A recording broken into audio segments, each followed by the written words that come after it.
उसकी evidentiary value कि वो नागरिक है, उसकी कोई जांच करने की आवश्यकता नहीं है। অবৈধ ভোটার বিদেশি ভোটারকে রাখার জন্য আন্দোলন করছে না।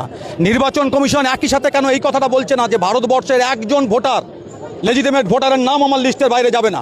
ভোটার তালিকা নিয়ে বাড়তি সতর্কতা, কোনো ভারতীয় নাম বাদ দেওয়া যাবে না, বিদেশিদের নাম যেন না থাকে।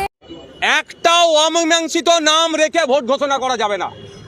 সরকার গঠন হবে আর মানুষের নাগরিক অধিকার হনন করে ভোটদানের অধিকার হনন করে মেনে নেব না।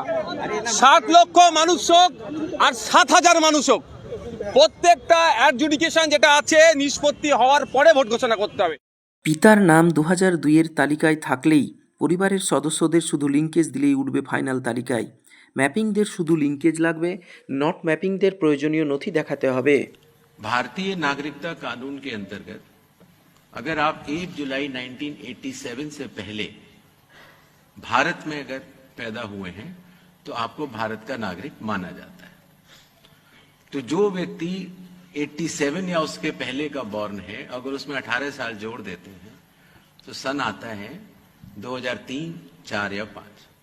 इसीलिए जिन लोगों का नाम 2003, 2 या 4 की मतदाता सूची में है, उसकी प्रोबेटिव वैल्यू, उसकी एविडेंशियरी वैल्यू कि वो नागरिक है, उसकी कोई जांच करने की आवश्यकता नहीं है।